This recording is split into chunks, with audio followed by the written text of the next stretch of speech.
Alright. So, I want to show you guys basically how I make new slingshot bands. So if you look here, see how it tore? This is where I always tear. I've never seen it tear over here. It's always on this side. So do you see how, yeah. So you always got to watch out for that. This side's fine. It's starting to a little bit right there. But yeah, that's no good. For example, see that? So my 3/8 started doing the same thing. That's the thing though, is that when you start making your own bands and you start tuning them and dialing them in, the bands don't last very long. See how it started tearing? So the bands won't last very long, but that's fine.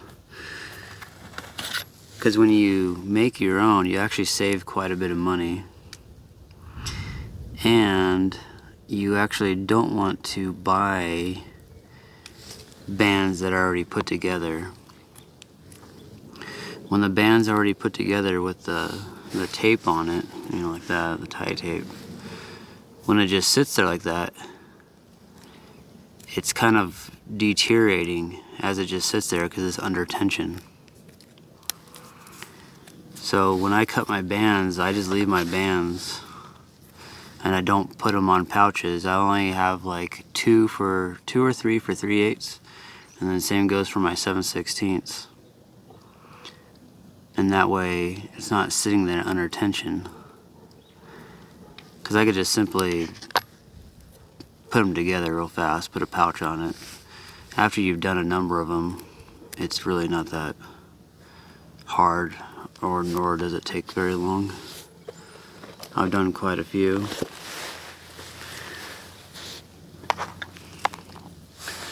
Let's start with this one first.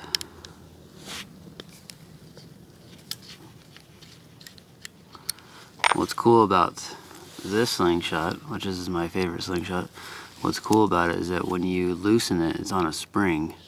So then you just press that spring and then it releases.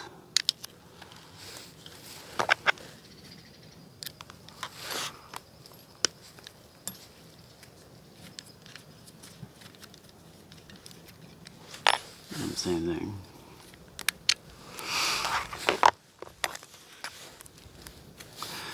So when I cut the tape, I don't cut that side. I usually cut that side. And I'll take my index finger, put it there, and then just go like that to where just the tape itself is exposed. And then I just take a sharp blade, don't ever use a dull one, and just cut right through the tape.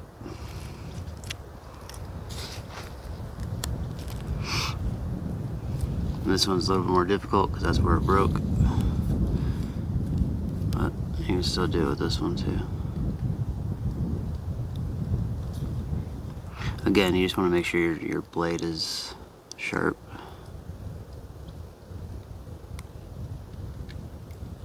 Just like that.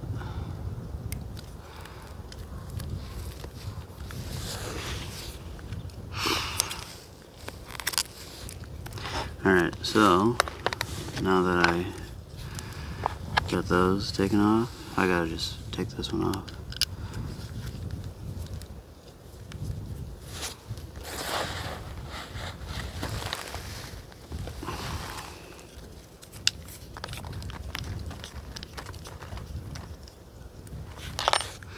This one doesn't have the spring, but it's the same kind of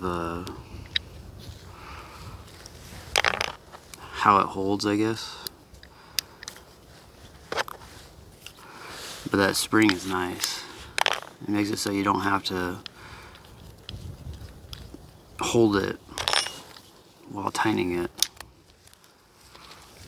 So there we go. Ready to go. Trash. We got the 7/16 pouch and then the 3/8 pouch. See how much bigger that is? You want a big pouch for your big ammo. Smaller ammo, you want smaller pouches for less wind resistance. But these bigger pouches, I believe, for, you know, when you're throwing around 7/16 or 1/2 inch, it's a lot. So you want a bigger pouch. Okay, now this is a band tying jig. It's very difficult to tie bands if you don't have one of these.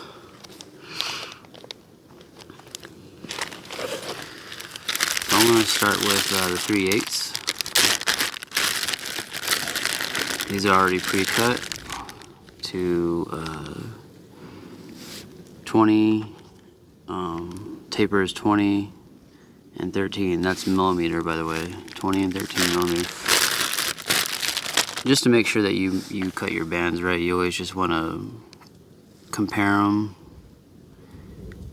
and make sure that they are exact. Check them out, make sure they're good.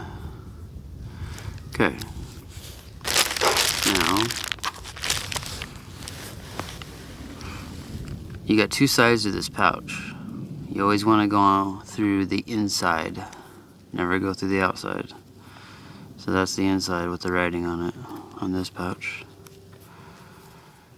So, go through the inside, just put the corner through, grab it, pull it through. I'm not sure how well you can see it. So you fold it like that, roll it, roll the other side, okay? And then you want to grab it like that. Don't have too much sticking out. Pinch it. There. You want it to look something just like that. Now I'm going to take this, clamp it down, okay, and then I'm going to take this,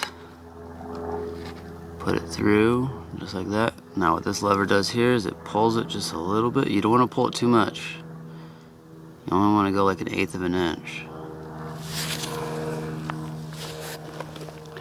Now for 3/8, I like to use band tying string. Okay, this is string they call it. Now here's the band tying tape. So see how much wider that is? So I like to use this for the 7/16, and then this string I like to use for the 3/8.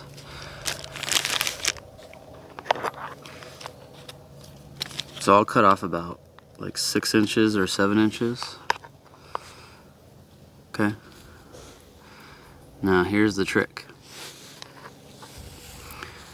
Either you get that wet or you get that wet. Some people will spit on that. I don't really do that. I just go like this, and then I put it in my mouth.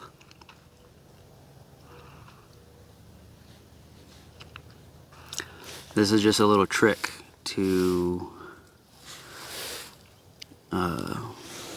making your band last just a little bit longer, because this is where it snaps.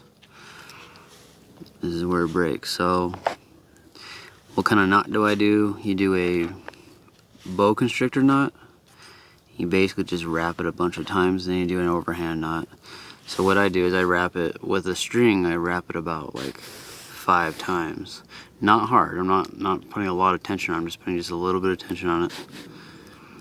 So you wrap, wrap, wrap. Okay. So now I got 5 on that side, 5 on that side. Then you just do an overhand knot, overhand knot, overhand knot. So I do 3 of them. Do you have to do 3? Probably not. But I would rather be safe than sorry. And you just cut it. And there's the excess. Okay. Now undo it. Pull it out. So the idea behind putting spit on it you're basically like lubing it up in a sense. Because when that's under tension, and the band stretches, and then it goes back fast. Stretches, goes back fast. Every time you pull that back and release, you're damaging that latex. So when you spit on it, or when you lube up that string and you put it on, it'll last longer. It won't last a lot longer, but it'll definitely last longer. So make sure you do that. So now I'm going to just continue making these. I'm going to finish this one, and then I'm going to do the 0.5 millimeter for the 7/16. This here is 0.4 millimeter for the 3/8. But yeah, that's how you do it. Now I'm going to take this side, feed it through, and then go through the whole process again, tying it and doing all that. Once you do a number of these, you could literally do it with your eyes shut. It's not hard at all. It just takes a little bit of time. Once you get fast at it, it's not a big deal. First time doing a few of these, took me a little bit just to learn the tricks behind doing it. But that's how I do it. I'm not a professional by any means, but I have been shooting now for 4 years. Just recently got into butterfly and making my own bands about, I don't know, 4 months ago, 5 months ago. Here's another thing too, is you always want to make sure that they're the exact same. So when it comes through that hole and you pull it out and you bring it to there, you want to do the exact same thing with this side. You don't want this side longer or shorter, because then this is longer or shorter, and it'll 100% affect the flight of the ammo. Okay, so I'm going to put together a couple of these, and I'm going to go for a walk in the woods.